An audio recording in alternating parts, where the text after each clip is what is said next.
Hola chicos de cuarto medio, ¿cómo están? Un gusto en verlos. Estamos aquí haciendo esta primera clase online virtual con este videíto que principalmente busca trabajar la segunda habilidad, que es la habilidad de identificar información. Ya habíamos trabajado la primera, ¿cierto? De la comprensión y análisis, o conocer y analizar. Ahora vamos a trabajar la segunda y además yo les voy a mandar ahí en el link del Classroom las respuestas de la guía anterior para que ustedes más o menos sepan que se equivocaron y la vayan corrigiendo. ¿Les parece? La idea es que vayamos viendo y vamos avanzando en este tipo de ejercicios. Ya esta semana vamos a trabajar con una guía que también tiene ejercicios que están incorporados en el formulario de Classroom para que ustedes lo busquen ahí y lo puedan contestar. ¿Les parece? Bien, pues quiero antes sí de empezar que escuchen y vean este video que hemos preparado para ustedes. Muy interesante porque habla un poquito sobre las habilidades de aprendizaje. En este video vamos a continuar con nuestro plan de estudios. En el video anterior explicamos cómo y por qué la PSU mide las habilidades cognitivas de la lectura. Hablamos sobre los 3 niveles de tareas de lectura en los que estas habilidades se dividen de acuerdo a su complejidad, niveles que son como 3 peldaños que hay que ir subiendo uno a uno. En este video vamos a comenzar a subir el primer peldaño.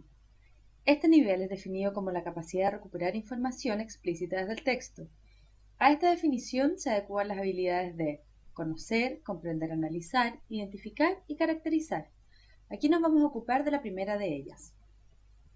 Pero antes de profundizar en estas habilidades, tendremos que dar una pequeña base en la que podamos aclarar qué es lo explícito y cómo se diferencia de lo implícito, que es lo que vamos a trabajar en el segundo peldaño. Cuando leemos un texto, leemos en dos niveles distintos, explícito e implícito. El nivel explícito es el que se relaciona con la información que aparece en la superficie del texto, aquella que podemos extraer de forma textual, subrayar y retener en nuestra memoria a corto plazo. La memoria de los seres humanos puede entenderse a su vez como dos tipos de memoria. Una memoria que es a largo plazo, que es la que nos permite acudir a los recuerdos de nuestra infancia o recordar lo que aprendimos de la célula en las clases de biología cuando íbamos en primero medio. Por otro lado, tenemos la memoria a corto plazo, que consiste en la retención de la información con la que nos desenvolvemos en el momento presente. Cuando hacemos un ejercicio de matemáticas, la memoria a corto plazo es aquella que retiene las operaciones que ya hemos hecho para resolver un ejercicio. Cuando cocinamos un plato de comida, es gracias a la memoria a corto plazo que recordamos lo que ya hemos hecho, si cocimos los vegetales, si le pusimos la sal o aliños, etc. En este primer nivel de las tareas de lectura, entonces, lo que se evalúa es nuestra capacidad de retener en nuestra memoria a corto plazo la información explícita del texto. La primera de las habilidades que comprende este nivel es la de conocer. Esta es la más básica y es definida como la habilidad de saber o recordar información explícita del texto o del estímulo desde el que se construye el ítem. En otras palabras, lo que se mide es si conocemos los contenidos involucrados en la pregunta. Es la habilidad más básica porque no precisa un análisis o alguna operación mental más compleja, y nuestra respuesta correcta va a depender solo de si sabemos o no sabemos lo que se nos está preguntando. Por supuesto, el que esta sea la habilidad más simple no significa que todas las preguntas que la requieran sean fáciles, pues pueden haber preguntas que aluden a contenidos que aún no hemos estudiado y eso nos va a presentar un importante nivel de dificultad. Veamos un ejemplo de pregunta que precise de esta habilidad extraído de uno de los facsímiles disponibles en educarchile.cl.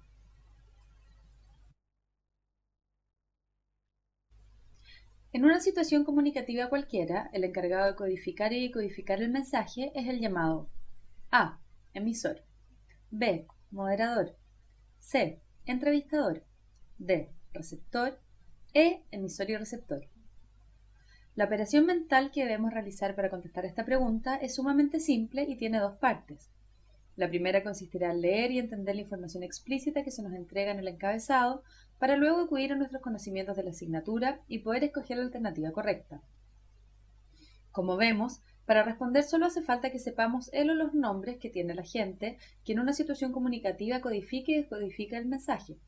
Si mantenemos el contenido relacionado con las funciones del lenguaje, sabremos de inmediato que la gente que codifica se llama emisor y al que decodifica se le llama receptor, por lo que la alternativa correcta será la alternativa E. Para que quede claro, veamos ahora otro ejemplo un poco más difícil. Poema narrativo extenso, generalmente en verso y estilo elevado, que relata hechos heroicos, mitológicos y legendarios, llevados a cabo por dioses, semidioses y héroes ejemplares, y que forman parte de la tradición de un pueblo. ¿A qué género literario histórico corresponde la definición anterior? A. Romance. B. Mito. C. Epopeya. D. Cantar de gesta. E. Novela histórica. Observamos que en el encabezado se presenta un fragmento de texto en el que se nos entrega una definición que es seguida de una pregunta. En esta se nos pide que de entre las alternativas ofrecidas encontremos cuál corresponde con la definición que se está entregando en el texto. La dificultad de la pregunta no radica en la habilidad que hay que poner en juego, sino en el manejo de un contenido del área de literatura que es más o menos específico, los géneros históricos. Sabemos que los géneros literarios en general son tres: lírico, narrativo y dramático. Sin embargo, la perspectiva de los géneros históricos comprende que las sociedades humanas a lo largo de su historia han desarrollado diversos géneros con características propias. Tenemos que manejar ese contenido para saber que la definición de la pregunta hace alusión a la epopeya. Obras como la Ilíada, la Odisea o la Eneida refieren a sucesos heroicos, míticos y legendarios.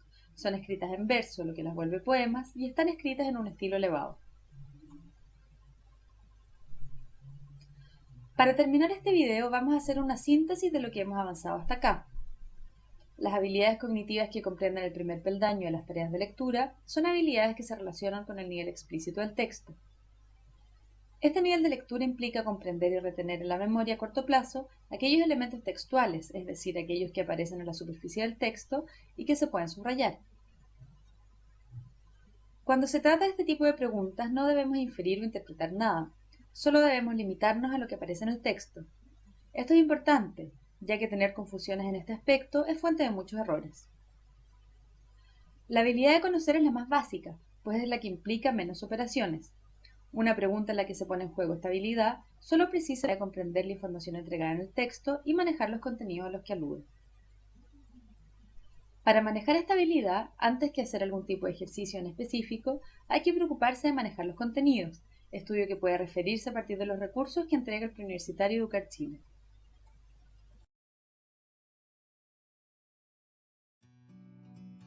Vamos a trabajar hoy día con esta guía.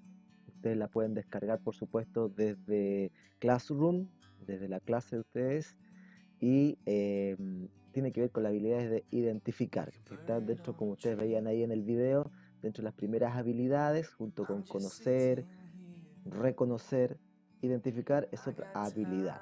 ¿Ya? Esta guía que ustedes tienen ahí en sus manos viene primero con la definición, igual que la anterior que habíamos visto, ¿cierto? Identificar es reconocer un elemento por su nombre atendiendo a sus rasgos generales que permite clasificarlo dentro de un grupo o asociarlo a otros conceptos similares y a sus rasgos particulares que lo distinguen y lo vuelven único. La identificación tiene que ver principalmente con esto, con darnos cuenta de las características, ¿ya? De lo que hace algo igual a otro y distinto a otro, ¿ya? Eso principalmente tiene que ver con la habilidad de identificar, ¿ya? Aquí aparece un ejercicio que lo pueden hacer ustedes si quieren bajar la guía o imprimirla. No es necesario que me la envíen. Esto no me lo van a enviar, me van a enviar solamente las respuestas que vienen al final, ya que yo se las voy a indicar. Pero esto es para que ejerciten principalmente la habilidad. Ya. Ahora, esto es importante en la guía para identificar. ¿Qué tengo que hacer? Primero, designar un elemento o concepto para su nombre. O sea, ¿qué es lo que es? Por ejemplo, una silla. ¿Qué es una silla? ¿Cierto? ¿Qué es? Tengo que identificar con su nombre. Rasgos generales y particulares. ¿Cómo es esa silla? ¿Cierto? Grande, chica, madera, 4 patas, 3 patas, plástico, madera, en fin. Y agrupar o clasificar elementos para determinar su origen, su clase, tipo o función. Esto tiene que ver un poco con el concepto de definición que una vez habíamos conversado, parece en segundo medio, cuando definimos algo, ¿cierto? Entonces, por ejemplo, ¿qué es lo que tiene en común con otros objetos? Por ejemplo, las sillas para sentarse. ¿Y qué es lo que es diferente? Que es individual. A diferencia de un sillón, por ejemplo, que es para más personas, ¿cierto? Un piso, un banco, etcétera, un puff, en fin. También describir y distinguir un elemento o concepto según sus rasgos generales y particulares. Aquí dice, pregúntate cómo es y qué es lo que lo vuelve único a esa silla, por ejemplo. ¿Ya? Puede ser la madera o el material, ¿cierto? O la forma, en fin. Y después dice aquí aplicar conocimiento previo, ya que las preguntas apuntan a contenidos estudiados y aprendidos en otros contextos. Esto es muy importante porque obviamente si te hacen una pregunta de identificación, también yo tengo que tener algún conocimiento previo, ¿cierto? Por ejemplo, si me piden, no sé, por relacionar un cuerpo humano con otro elemento o un ADN con otro elemento, ahí voy a tener que también yo activar mis conocimientos previos para poder identificar o hacer la diferencia al respecto. ¿Ya? Esto es un poco lo que busca la guía, que ustedes puedan desarrollar esta habilidad de identificar, que tiene que ver principalmente con destacar aquellos rasgos que hacen distinto y diferente a un objeto o a un elemento. ¿Ya? Aquí aparece un ejercicio bien singular que tiene que ver, ¿cierto?, con esta habilidad. Dice, en el siguiente relato de ficción, observa el esquema que muestra cómo es identificar. El componedor de cuentos se llama este cuento, ¿cierto? Y ahí aparece, por ejemplo, algunos rasgos. Aquí vamos a irnos al lado izquierdo, ¿cierto? Se identifica elementos de género narrativo, ¿ya? Obviamente ahí ya, como yo tengo que identificar, tengo que hacer los conocimientos previos, ¿cierto? De lo que es ¿cómo se llama? El género narrativo, que tengo que identificar lo que es un cuento. Identifica recursos del estilo del autor. ¿Ya? Aquí está claro que me van a preguntar elementos sobre este tipo de texto, ¿cierto? El componedor de cuentos siempre aparece en todo caso en la PSU, y en esta nueva modalidad con mayor razón va a venir identificado, ¿cierto?, el tipo de texto al que yo me estoy enfrentando. Pero siempre es importante que recordemos que tenemos que saber identificar textos, ¿cierto? Cuando un texto narrativo, cuando un texto lírico, dramático, cuando es un texto no literario, ¿cierto? Un texto argumentativo, un texto expositivo, un texto informativo, que ya lo vamos a estar repasando y lo vamos a estar, por supuesto, viendo acá en nuestro taller. Bueno, cuando me hacen identificar elementos de género narrativo, yo sé que me van a preguntar sobre el tipo de narrador, ¿cierto? La secuencia o los acontecimientos que se presentan en un cuento, ¿cierto? Aquí dice secuencia cronológica de acontecimientos, o si hay algún salto temporal, una anacronía, como lo hemos aprendido, ¿cierto? ¿Qué tipo de mundo es el que se identifica? Ya, ahí hay que repasar, ¿cierto?, los tipos de mundo, y también identificar aquí los recursos y estilos del autor. Estilo directo, indirecto, ¿cierto? O el indirecto libre, que ya lo estuvimos repasando en segundo medio, y que es bueno que lo volvamos a recordar porque también puede ser una pregunta, si es una pregunta de identificación, me van a preguntar esos elementos. Identifique el tipo narrador, el tipo de mundo, los acontecimientos que están presentes en el texto. Ahí ustedes lo pueden anotar si quieren hacer, por ejemplo, el ejercicio para que no se les olvide. ¿Ya? Ahora, cuando yo me enfrento a una pregunta de identificación, ¿cómo me lo van a decir? Bueno, de esta manera, dice, por ejemplo, ¿a qué tipo de personaje, acontecimiento, etcétera, corresponde tal cosa? ¿Ven? Que estamos identificando el tipo de personaje, el tipo de acontecimiento, el tipo de narrador. ¿Cuáles marcas textuales permiten reconocer al narrador, al hablante? Ahí también estoy identificando las palabras. Acuérdense, cuando hablamos de marcas textuales, estamos hablando de las palabras que a mí me llevan a identificar al narrador, al hablante dramático o a un determinado personaje. ¿Qué figura, actitud o recurso predomina en los versos, tanto si es que es un texto lírico, por ejemplo, que aparece ahí, ¿cierto? ¿Ya? Eh, ¿Qué recurso literario y lingüístico es el que se emplea? Si ustedes se dan cuenta, generalmente las preguntas de identificación, que son muy fáciles, porque tienen que ver con la primera etapa, ¿cierto?, del nivel de conocimiento, del pensamiento, de la habilidad, a qué tipo de, cuáles, qué recurso, qué enunciado corresponde a tal cosa, ¿cierto? Es importante que lo vayamos viendo desde ese punto de vista. Bien, y después vienen los ejercicios, que esto ya ustedes lo van a tener que hacer solo, ¿cierto? Vienen algunos ejercicios de textos breves, como el de las caries, ¿ya? Que aquí aparece muy bien la explicación, cómo tienen que hacerlo, ¿cierto? Cuál de las opciones expresa una opinión del emisor del texto, ¿ya? Cuál expresa una opinión, identificar la opinión. Puede ser que la opinión tiene que ver con algo subjetivo, ¿cierto? Por lo tanto, tengo que buscar yo aquel rasgo de subjetividad que se aprecia, por ejemplo, en palabras como yo creo, yo pienso, creo que, me gusta esto, ¿cierto? Etcétera. Bien, y ahí tenemos que analizar y ahí ustedes tienen que poner cuál es la respuesta correcta a esa pregunta. Yo les voy a mandar después, en el próximo encuentro que tengamos, las alternativas correctas para que ustedes lo vayan corrigiendo, ¿cierto? Después tenemos acá las preguntas 2 y 3, que esta ya viene con respuesta, como ustedes se pueden dar cuenta. Ahí dice que es la letra D, la respuesta correcta. Dice la pregunta, ¿cuál es la tesis propuesta en el texto anterior? La tesis también tiene que ver con una opinión, ya, pero está formulada ya como una opinión que se pueda comprobar, ¿cierto? Entonces, como tenemos que activar los conocimientos previos, acuérdense, aquí hay una palabra clave, tesis, tenemos que ver ahí qué es lo que es una tesis. La tesis, ¿cierto? Tiene que ver con todos estos conocimientos que tenemos que recordar. Tesis, base, garantía y respaldo. Aquí dice la tesis, es la idea que será defendida en una argumentación. Plantea un punto de vista. Es muy similar a una opinión, pero la que debe ser respaldada. Entonces ahí nosotros tenemos que buscar la alternativa. Y dice que es la D, ¿ya? Eso en función del texto de las caries, por supuesto, el que estamos leyendo, para que ustedes lo repasen y lo vuelvan a leer y sepan por qué es, ¿cierto? Bueno, y ahí viene el resto de las preguntas, ¿cierto? Ojo acá, aquí las preguntas son con textos breves, como ustedes se pueden dar cuenta, ¿cierto?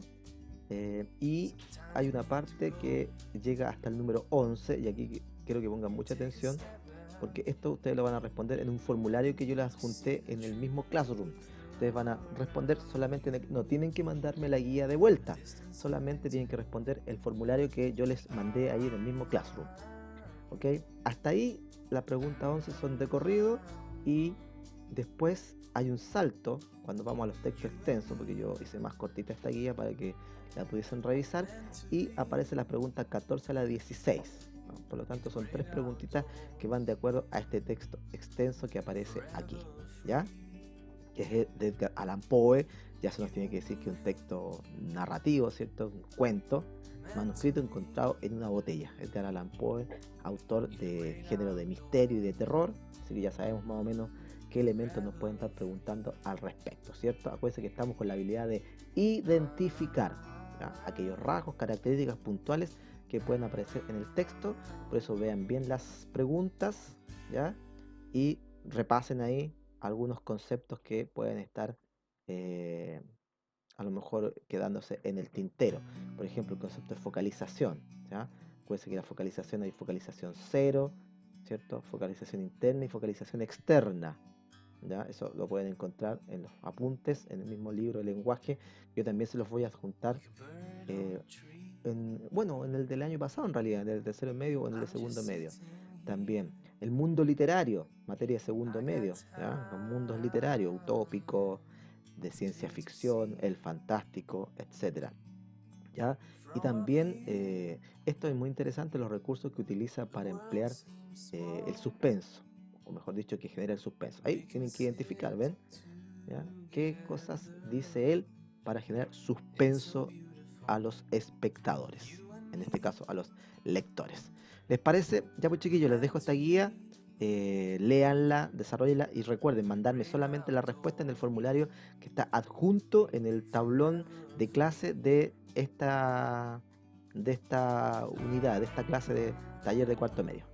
Cualquier pregunta recuerden al correo y ya también vamos a estar juntos a través del Zoom trabajando con ustedes. Nos estamos encontrando y sigan, porque hay una última explicación que quiero darles a ustedes.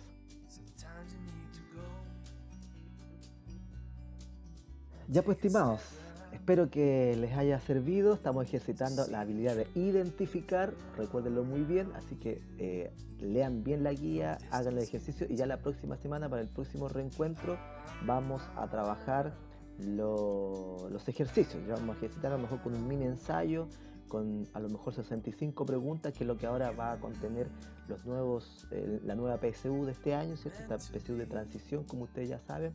Así que prepárense y ojalá lo resuelvan a conciencia, que es lo más importante. Y las preguntas a rdominguez@colegiolosleones.cl. Acuérdense que tenemos un nuevo correo, ¿ya?